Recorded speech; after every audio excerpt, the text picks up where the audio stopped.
name is Tiffany Hobbs. I am a local community activist, a longtime community activist. I am now a member of the WE organization, the organization responsible for the most recent march in Los Angeles, the Millions March LA.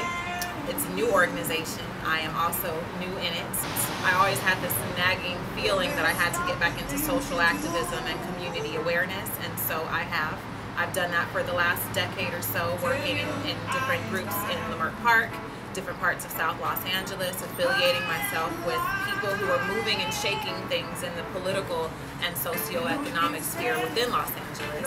And that has basically become my mission, to magnify my voice and lend itself to the social and political issues that affect Southern California and South Los Angeles specifically, and even more specifically, the Black population within both.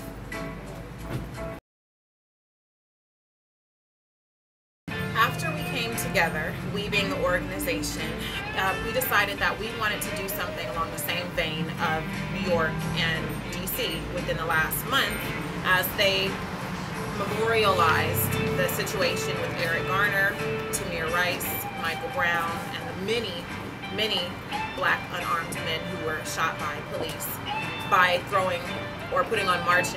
And we wanted to do something in LA of that magnitude. There have been many marches and demonstrations, activism in Los Angeles, but we wanted to do something a little different. We wanted to incorporate more community groups, more families of the fallen, of the victims, and we did so successfully. We wanted this to be a safe space, literally a safe space for people to come and demonstrate.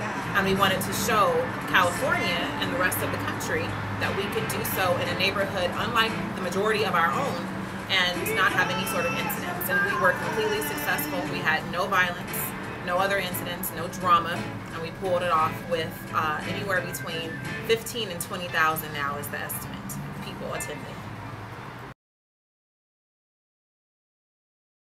The first step, the most important step, was to bring like minds together and to get on the same accord. We all had made up or had come from different groups, different colleges, different areas of Southern California. I actually was the resident elder at 32 years old, which was funny.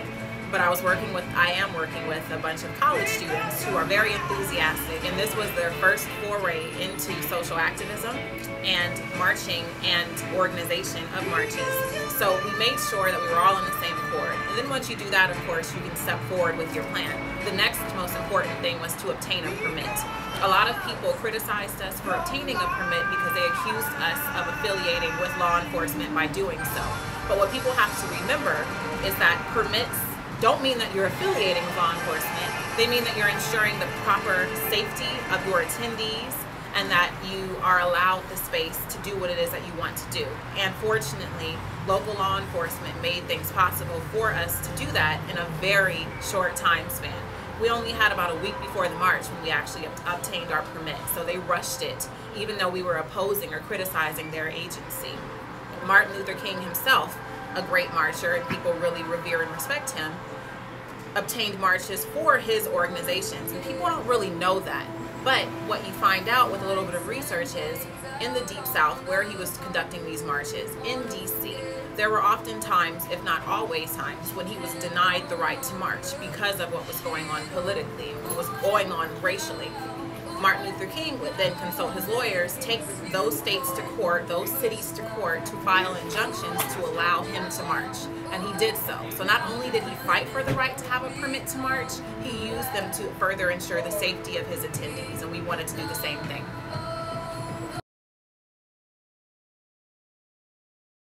To bring people together so that they could have a safe space to express their concerns, their grievances, their emotions.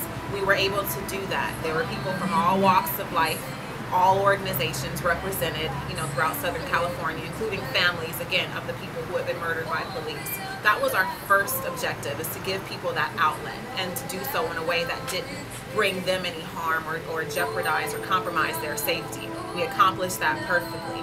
The other thing was to bring people on board to our organization, to allow them the opportunity to see another organization in Los Angeles doing something big, huge, monumental, groundbreaking, even historic at this point, so that we can gain their trust when we move forward into our next phases where we actually enact action.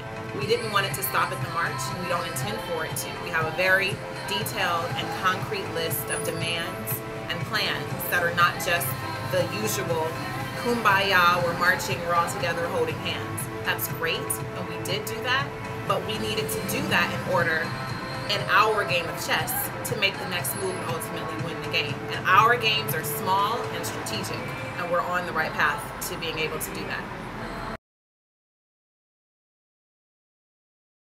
I understand the frustration behind marches. They often seem frivolous. I get it, because usually marches are just used as displays. They're demonstrations. And in them being demonstrative, there's no action as a subsequent follow-up. With us, we absolutely intend to do things to change the situations in which we critique. And not just on a global level or a larger scale level. Sure, the prison industrial complex is a huge problem. Can we change that overnight? No. But can we go into communities and ask the people who are victims of police violence, what is it that you want to change? Is it that you're being intimidated or harassed by your local law enforcement agency? Do you feel emasculated?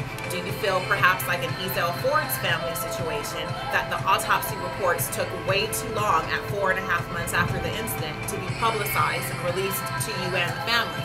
Is that something that we can work to change? The answer is yes, and we can do that using marches, because marches put pressure on local law enforcement, local government to pay attention to the issue. When you acknowledge something as a problem, you can start to fix it. Our problem is that our local law enforcement agencies, our chief of police, Chief Charlie Beck, refuses to acknowledge that these things are even a problem. So he's able to sweep them under the rug. Marches amplify things, especially when you have clear demands. So going forward, we have 10, 15,000 people who were behind us this past weekend. We have celebrities. That's great, but the thing is, we have the trust of the people, and they understand that we can bring people together to do this.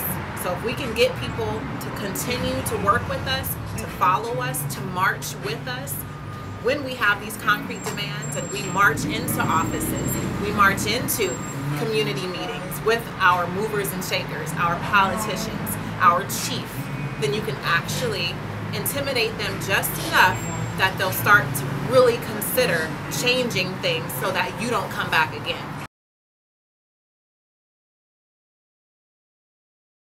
Using the number of people that we had, being as though that number is historic relative to other marches that have been had in Los Angeles, we now have 10 to 15,000 people who we believe we could get out again, or close to that number, or even half of that number. And that still is very impressive and intimidating when you take that type of support into a situation like a meeting, like a city council gathering, like a town hall, something, whatever it may be. When you take that number of supporters behind you, then you can really influence and intimidate and pressure your local law enforcement or your local government, whoever it is that you're really targeting, to look toward change, because they don't want you showing back up at their meetings and disrupting them. They don't want you to come back and interrupt their city. That interrupts their capital. They don't want their capital jeopardized or compromised in any way. So once we do that,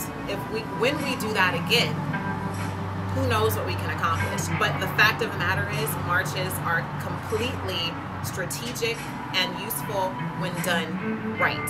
When they're just a display for cameras, sure, they're just photo ops. Ours are chess pieces that we're moving around a very fixed board, and our objective is very clear.